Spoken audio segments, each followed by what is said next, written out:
السلام علیکم ورحمۃ اللہ وبرکاتہ۔ اعوذ باللہ من الشیطان الرجیم، بسم اللہ الرحمن الرحیم۔ یا ایہا الذین آمنوا لا تتخذوا اليہود والنصارى اولیاء بعضهم اولیاء بعض ومن يتولهم منکم فإنه منهم ان اللہ لا يهدي القوم الظالمین۔ اے ایمان والو، یہودیوں اور عیسائیوں کو اپنا دوست مت بناؤ، کیونکہ وہ ایک دوسرے کے دوست ہیں، اور تم میں سے جو کوئی اس سے دوستی کرے گا وہ اسی میں سے ہے، اور بے شک اللہ تبارک و تعالی ظالم قوم کو ہدایت نہیں دیتا ہے۔ معزز سامعین کرام، سورۃ المائدہ سورہ نمبر 5 اور اسی سورت سے ابھی آپ کے سامنے آیت نمبر 51 یعنی 51 نمبر کی آیت کریمہ تلاوت کی گئی، اور آیت کریمہ کا ترجمہ بھی آپ کی خدمت میں پیش کیا گیا۔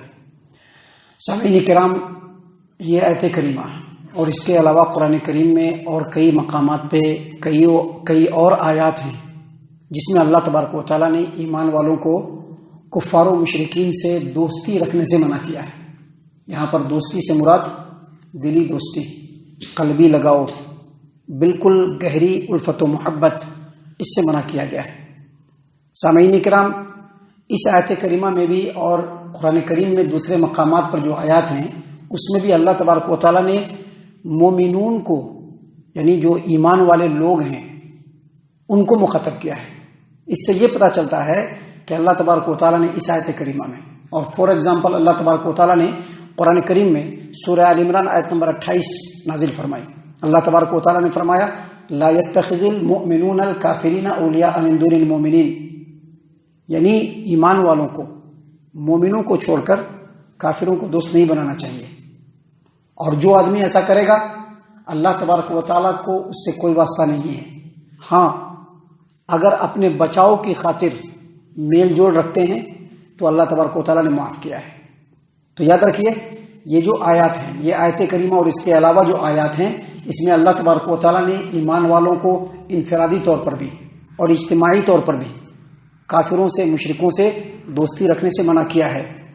اللہ تبارک و تعالیٰ نے فرمایا ہے کہ کوئی مومن کسی کافر و مشرک سے دوستی نہ رکھے، مومنوں کی جماعت کافر و مشرک کی جماعت سے دوستی نہ رکھے، اور مومنوں کی حکومت کافر و مشرک کی حکومت سے دوستی نہ رکھے۔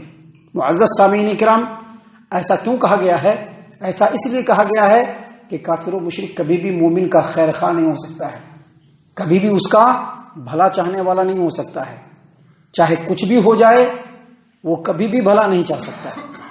ہاں، شریعت نے یہ ضرور کہا ہے کہ اپنا اخلاق ان کے ساتھ رکھنا ہے، اخلاق بنا کر کے رکھنا ہے، لیکن بعض ایسی صورتیں ہوتی ہیں جن صورتوں میں ان سے آدمی میل جول رکھنے پر مجبور ہو جاتا ہے۔ تو اس صورت میں اللہ تبارک و تعالیٰ نے بیان کیا ہے کہ اگر اپنے بچاؤ کی صورت ہو تو ظاہر داری کے طور پر آپ اس سے میل جول رکھ سکتے ہیں۔ مثال کے طور پر کئی حالات پیدا ہو سکتے ہیں، اور یہ تمام کے تمام حالات کے اوپر صحیح ججمنٹ ایک ایمان والے کو ہی کرنا ہے۔ کئی سوالات پیدا ہوتے ہیں، کئی حالات بنتے ہیں۔ ایک حالت یہ بنتی ہے کہ اگر ہم ان سے ظاہر داری میں لگاؤ نہ رکھیں گے، ان سے اگر میل جول نہ رکھیں گے تو ان سے جان و مال اور عزت و آبرو کے ضائع ہو جانے کا اندیشہ ہو۔ کبھی کبھی ایسی بھی صورت پیدا ہوتی ہے کہ سماج و معاشرے میں ایسا لگتا ہے کہ ان سے خطرہ ہے، لیکن صحیح معنوں میں خطرہ نہیں ہوتا ہے، یعنی خطرے کا اندیشہ ہوتا ہے۔ کبھی کبھی ایسی صورت بھی ہوتی ہے کہ اگر ہم ان سے ظاہری طور پر لگاؤ نہ رکھیں، میل جول نہ رکھیں تو مسلمانوں کی جماعت کو نقصان پہنچ سکتا ہے۔ کبھی کبھی ایسی صورت بھی پیدا ہوتی ہے جو عموماً ہوتی ہے کہ ان سے اگر ہم لگاؤ رکھیں گے، الفت و محبت رکھیں گے تو ہم تو بچ جائیں گے، لیکن مسلمانوں کو نقصان پہنچے گا۔ ہم اپنے آپ کو بچا لیں گے لیکن مسلمانوں کو نقصان پہنچے گا۔ تو ان تمام صورتوں میں اگر عزت و آبرو کے ضائع ہونے کا، جان و مال کے ضائع ہونے کا اندیشہ ہو تو اس وقت ان سے ظاہری طور پر دوستی رکھنا چاہیے، لیکن اگر ان سے نقصان پہنچے گا اس کا صرف اندیشہ ہو تو پھر اللہ پر توکل رکھنا چاہیے، اور ایمان والوں کے درمیان نہیں رہنا چاہیے۔ معزز سامعین کرام، اگر کوئی ایسی صورت ہو کہ اگر ہم کفار و مشرکین سے ظاہری طور پر ظاہر داری کے ساتھ ان سے الفت و محبت نہ رکھیں گے، لگاؤ نہ رکھیں گے تو مسلمانوں کی جماعت کو نقصان پہنچ جائے گا. تو ایسی صورت میں ان سے ظاہری طور پر الفت و محبت رکھنا یہ مسلمان کے لیے انتہائی ضروری ہے. لیکن کبھی ایسا موقع ہو کہ ہم تو ان سے مل جل رکھ کر کے بچ جائیں گے لیکن مسلمانوں کی جماعت کو نقصان پہنچ جائے گا، تو یہاں پر ایک مسلمان کو اپنے قدم کو پیچھے رکھنا ضروری ہے. لیکن یہاں پر میں بتلا دوں کہ یہ صرف میں نے فور ایگزامپل بتلایا ہے، اور بھی بہت سارے حالات پیدا ہو سکتے ہیں اور بھی بہت سارے پہلو ہو سکتے ہیں، لیکن ان تمام پہلوؤں پر اللہ تبارک و تعالیٰ نے ایک ایمان والوں کے اوپر یہ بات چھوڑ دیا ہے کہ حالات کے حساب سے صحیح ججمنٹ کرتے ہوئے جو قدم ہو اس قدم کو اٹھائے. اللہ تبارک و تعالیٰ نے یہاں پر اسی بات کو بیان کیا ہے. اللہ تبارک و تعالیٰ نے کیا کہا؟ یا ایھا الذین آمنوا، اے ایمان والو. ایک ایمان والے کو نہیں کہا ہے بلکہ ایمان والوں کی جماعت کو کہا ہے کہ یا ایھا الذین آمنوا، اے ایمان والو، لا تتخذوا اليہود والنصارى اولیاء. کافر و مشرک میں یہود و نصارہ بھی آتے ہیں کیونکہ وہ بھی شرک کرتے ہیں، وہ بھی اللہ تبارک و تعالیٰ کی کئی باتوں کا انکار کرتے ہیں، وہ بھی اللہ تبارک و تعالیٰ کے نبیوں کا انکار کرتے ہیں. خاص طور سے آخری نبی محمد عربی صلی اللہ علیہ وسلم جن کے ایمان کے اوپر دنیا اور آخرت دونوں میں نجات ہے، وہ لوگ اس کا انکار کرتے ہیں. اللہ تبارک و تعالیٰ نے کہا لا تتخذوا اليہود والنصارى اولیاء. اے ایمان والو، چاہے وہ ایک ایمان والا ہو، چاہے وہ ایمان والوں کی جماعت ہو، چاہے وہ ایمان والے کی حکومت ہو، سب کو چاہیے کہ وہ یہودیوں اور عیسائیوں کو اپنا دوست نہ بنائیں. دوست کا مطلب وہی ہے دلی دوست، بالکل قلبی لگاؤ.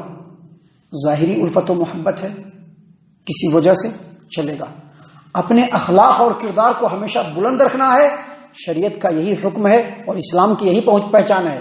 لیکن ظاہری الفت و محبت اور لگاؤ، اللہ نے کہا کہ ان کو مت بناؤ دوست. کیوں نہیں بناؤ؟ فرمایا بعضهم اولیاء بعض، وہ ایک دوسرے کے دوست ہیں. اگر آپ دنیا کی ہسٹری کو اٹھا کر کے دیکھیں گے، یہودی اور عیسائی جو مذہب ہے اس کی ہسٹری کو اٹھا کر کے دیکھیں گے تو یہودیوں میں اور عیسائیوں میں پرانے زمانے سے بڑی سخت دشمنی چلی آ رہی ہے. عقیدے کی دشمنی ہے، جماعت کی دشمنی ہے، گروہی دشمنی ہے، دشمنی بڑی شدید ہے.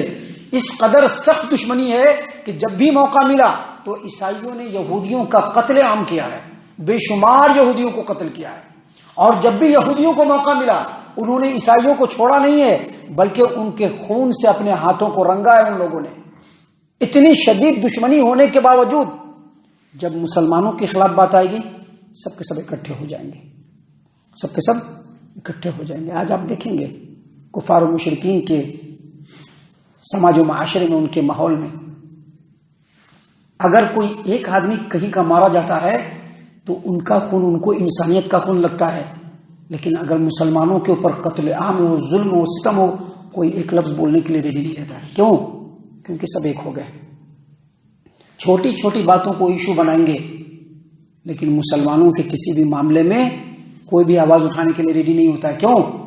اس لیے ریڈی نہیں ہوتا ہے کہ اپنا جب معاملہ آتا ہے تو سب کے سب مسلمانوں کے خلاف ایک ہو جاتے ہیں.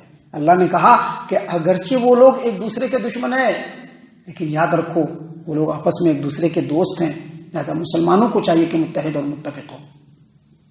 سامعین کرام، افسوس کی بات ہے کہ آج مسلمان ہی مسلمان کا دشمن ہے. اللہ تعالیٰ مسلمانوں کے حالات پر رحم فرمائے. اللہ تبارک و تعالیٰ نے فرمایا کہ بعضهم اولیاء بعض، وہ ایک دوسرے کے دوست ہیں. ومن يتولهم منكم فإنه منهم، اگر تم میں سے کوئی اے ایمان والو ان یہودیوں سے، عیسائیوں سے، کافروں سے، مشرکوں سے دلی دوستی رکھتا ہے فإنه منهم، تو وہ اسی میں سے ہے، وہ بھی اسی میں سے ہے. اور اللہ نے آگے کہا ان اللہ لا يهدي القوم الظالمین، اللہ تبارک و تعالیٰ ظالم قوموں کو ہدایت نہیں دیتا ہے. سامعین کرام، آگے اور بھی باتیں ہیں جو اللہ تبارک و تعالیٰ نے اگلی آیتوں میں بیان فرمائے ہیں جو خالص ہماری ہدایت و رہنمائی کے لیے ہے. ہم اللہ سے دعا کرتے ہیں کہ اللہ تعالیٰ ہم تمام کو ان تمام باتوں کے اوپر خوب غور و فکر اور تدبر کرنے کے ساتھ ساتھ ان باتوں کے اوپر عمل کرنے کی بھی توفیق عنایت فرمائے. آمین. اللہ تعالی ہم تمام کو صحیح معنوں میں پکا سچا مومن مسلمان بنائے، اللہ اور اس کے رسول صلی اللہ علیہ وسلم کی اطاعت و فرما برداری کرنے والا بنائے، صحابہ کرام رضی اللہ عنہم کے طریقے پر چلنے والا بنائے، جنت الفردوس میں جگہ عطا فرمائے۔ اے اللہ ہم تمام کو جہنم سے پناہ دے، اے رب العالمین ہم تمام کو جہنم سے پناہ دے، اے مالک الملک ہم تمام کو جہنم سے پناہ دے، آمین یا رب العالمین۔ وما علینا الا البلاغ المبین۔